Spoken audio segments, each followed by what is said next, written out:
Near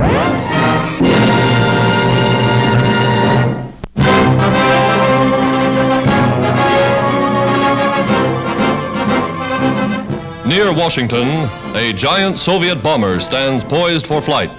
Her passenger, Soviet Commissar Molotov. He came for a week of conferences with President Roosevelt. Secretary of State Hull and Ambassador Litvinov are on hand to see him leave. In London, he signed a new 20-year Anglo-Russian alliance. Here, he reached understandings on opening a second European front. The war's best-kept secret. Not until Mr. Molotov was safely back in Moscow was his visit revealed.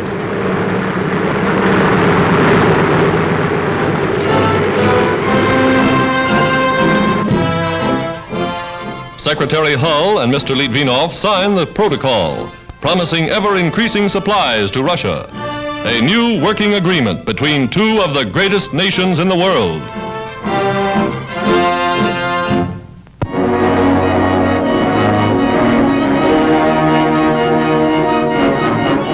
Grand Coulee Dam, newest monument to American engineering genius, and a mighty weapon in the battle of war production.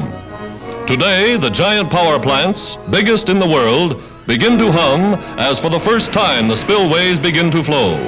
A waterfall higher than Niagara, 1.5 million gallons every second.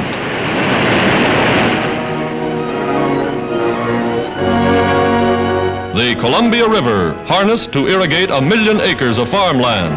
Power to turn the wheels of America's vast new industrial empire of the West.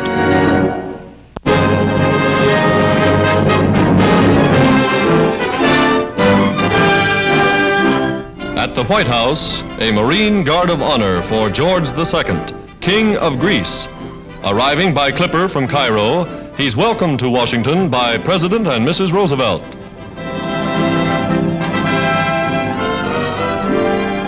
Cabinet members meeting the fighting king fresh from the battlefields of Africa.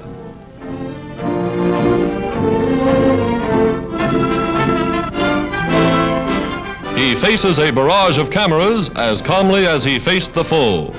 The world will never forget his nation's heroic resistance, nor His Majesty's gallant stand.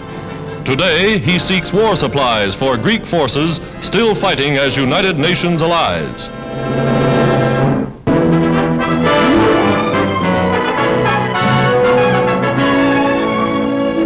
America solves the problem of the home front.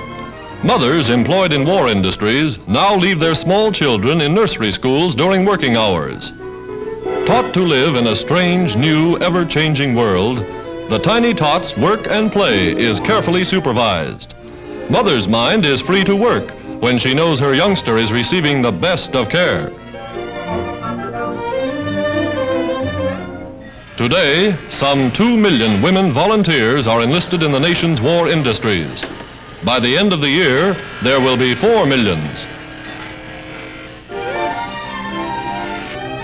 When evening comes, the youngster prepares for home.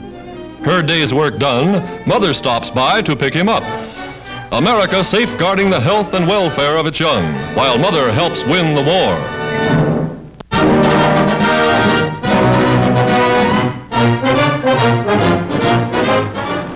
The Ferry Command in action. American bombers arriving at a transfer point in Canada, aerial crossroads of the world. United States Army pilots turn the ships over to a Royal Air Force crew for the long trip overseas.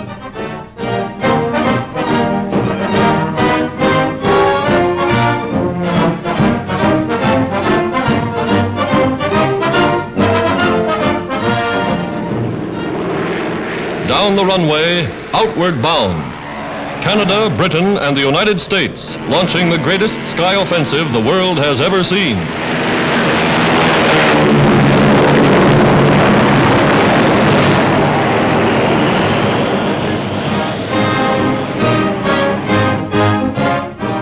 A new technique in glider tactics of air invasion. The Army Signal Corps conducting the experiments. A rope is rigged for the oncoming plane to catch.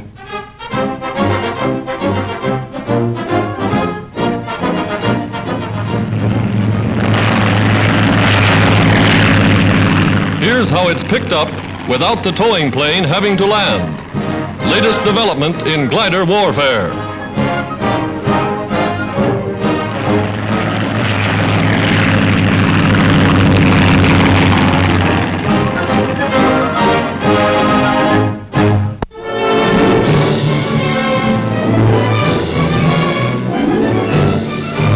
America, land of abundance, learns to mobilize its waste, to save its scrap, to provide more metals for war.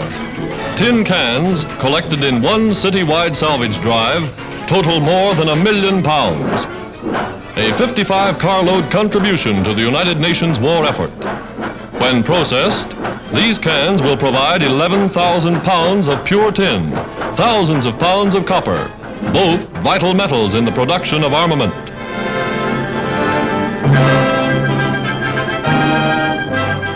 Somewhere in America's vast Midwest, where once stood a cornfield, the world's biggest aluminum plant is now operating to meet the increased need for this most vital of war metals. The Navy awards the workers the traditional E flag for engineering efficiency, highest possible testimony that industry is doing its job speedily and well.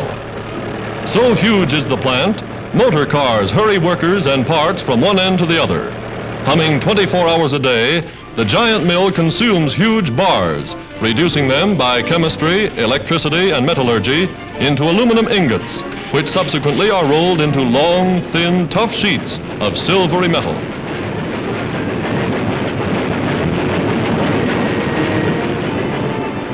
A mile of aluminum for the bodies, the wings, the motors of planes, geared to produce 1.5 billion pounds a year for military requirements alone.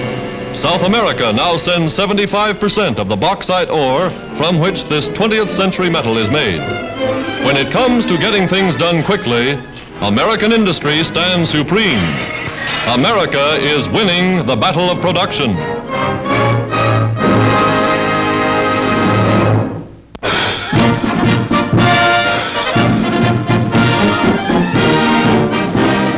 America at war.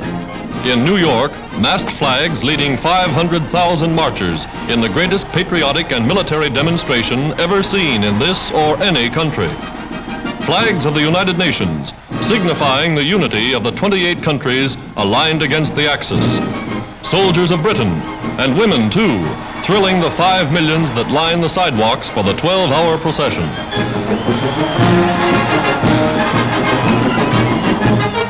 Princess Martha of Norway taking the salute as doughty British sailors swing down Fifth Avenue.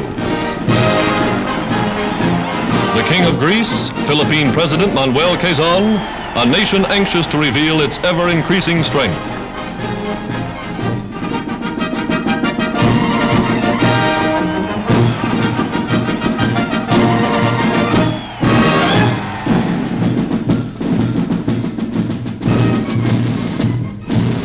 West Point cadets, future officers of the nation's armies, in battle dress, ready to take the field.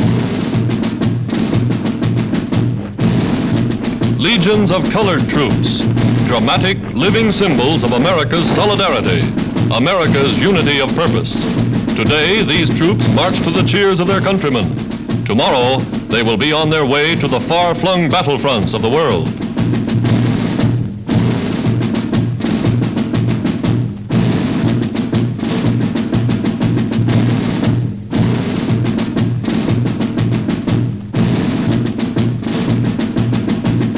Tanks, mechanized equipment, to give New Yorkers a sample of the weapons it takes to fight a modern war.